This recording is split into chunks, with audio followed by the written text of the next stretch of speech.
Hey there, my name is Fumilayo, and today is day 40 of the Python Programming Challenge, and today is Project Day. Today I'm going to be showing you how you can create your own alarm clock in Python. That sounds interesting, right? Let me show you. Hello, it's day 40, and I'm so excited. Today is Project, and I will be showing you how you can create your own personal alarm clock in Python. I'm a little bit under the weather, but we shall continue.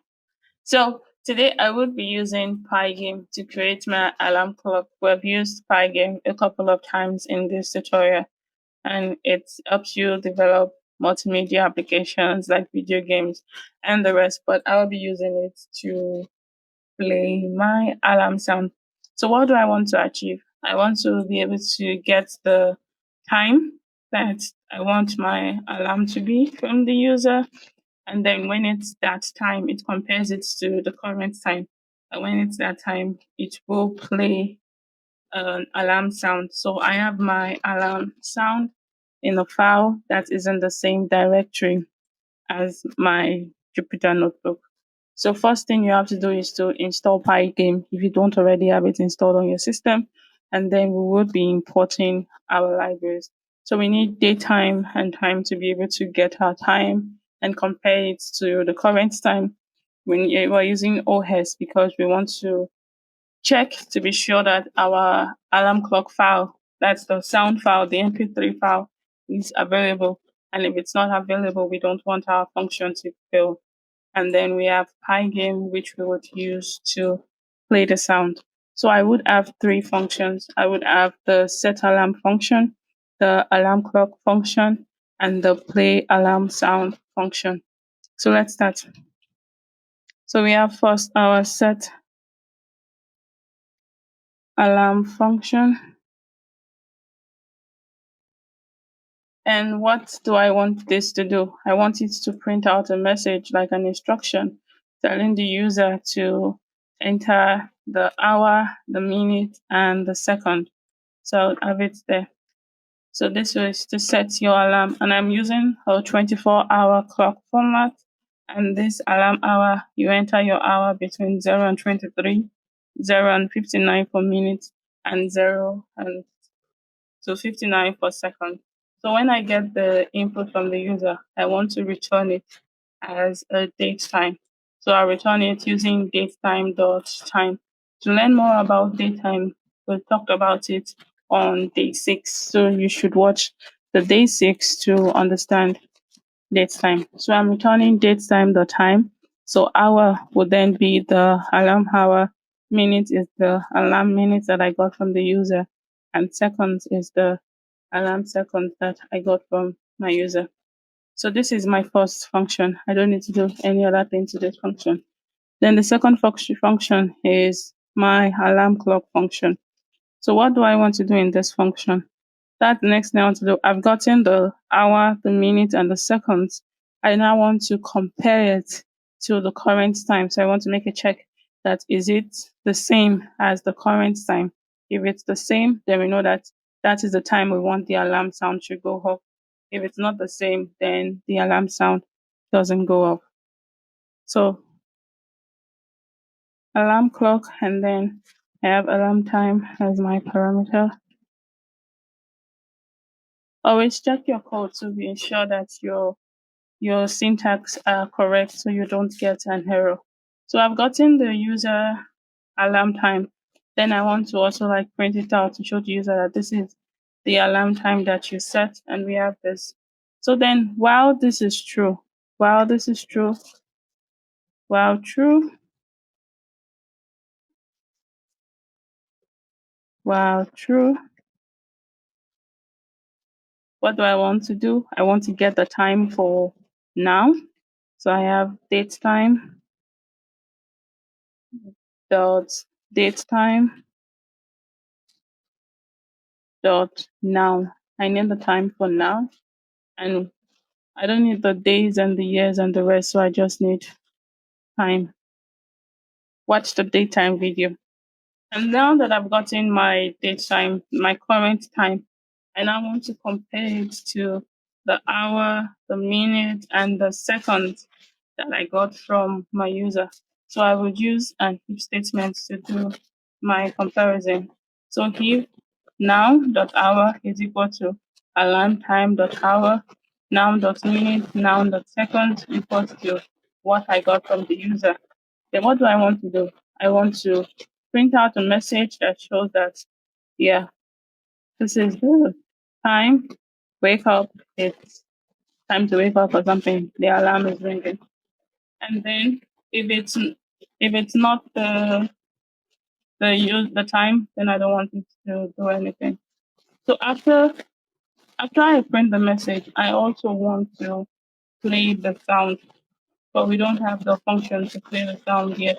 So we can pause here and then let's go down to write our function that plays the sound. So I have def play alarm sound.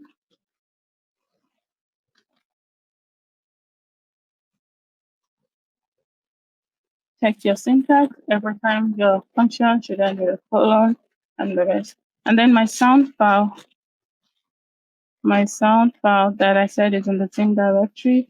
I have this name here, alarm.mp3.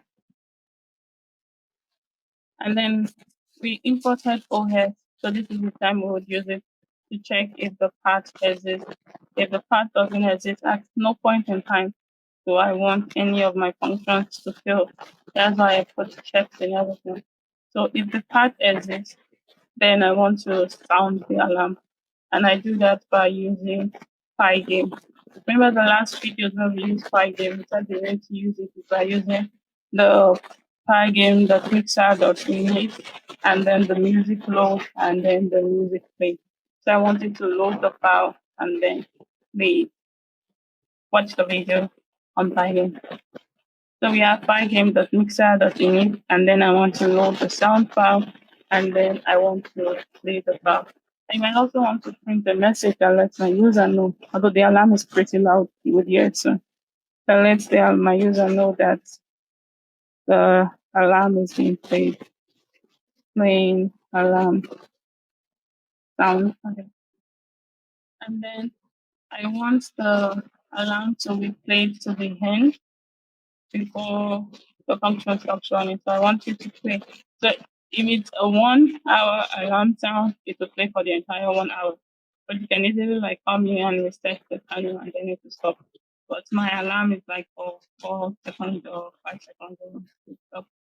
So I don't need to worry about it playing till the end. It's not a very long alarm. So then so this is you wait till the alarm sound finishes before it stops. And then I want to close and stop the mixer. So you use mixer.music.stop and mixer.quit. You don't need to memorize this. Everything is available in Python documentation. It is available in your documentation. You can go through it and go to their direct website and then you'll learn more about it with their official website. So now I've done the if that finds my file and then plays my file. But then what if the file is not there or I spelled it wrongly or something? It shouldn't fail. Instead, I want it to print the message. Alarm sound file does not exist. So my user can know at what point the the code is having issues by using all the prints or by logging part of your code.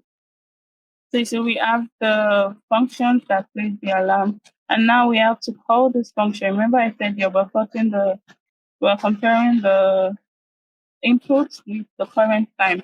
I would say that when the input is equal to the current time, we want it to print this message. But we also want to trigger this function. So I define the function here. Now I would call this function in this place. So then I'll come and say play alarm sound. Like this, I have called this function. So when it's print, then it should call this function and then find the file and then save the content of the file. And after that, it should print and then the time is equals to in bracket 1. So this are our functions look like. So first we set the alarm by getting the input from the user. Then they will create the alarm. So we're comparing if the time, current time, and the input time are equal. If they're equal, then we call our next function that creates the alarm sound. We check if the sound exists. If the sound doesn't exist, we print out the message that the sound doesn't exist.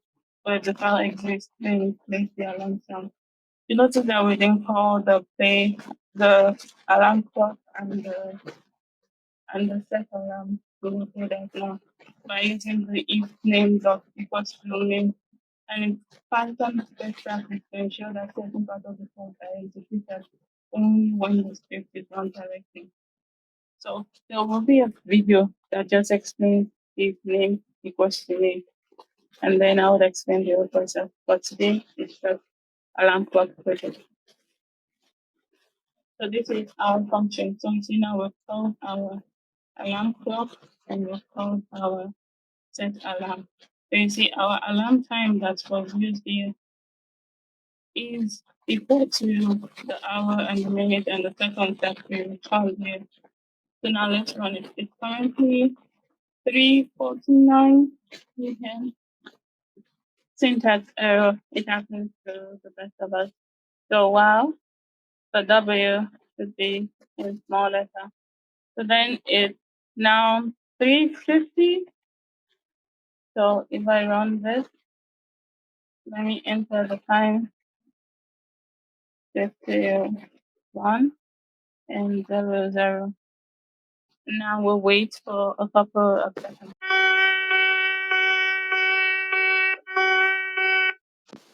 If that was pretty loud, I apologize. So that is our alarm clock project. We're able to set alarm, do the alarm clock, and play the alarm sound. So there are practice questions for you to try. Like it's possible to add a snooze effect. It's possible to have multiple alarms. And it's also possible to allow to select what alarm sound that you want. So let me know your thoughts in the comment, and I'll see you tomorrow. That is it for this video. Do not forget to subscribe, like, and leave a comment. And as always, the link to the Jupyter Notebook is in the description, so check it out and let me know what you think of our video so far. We're going! Thank you. Bye for now.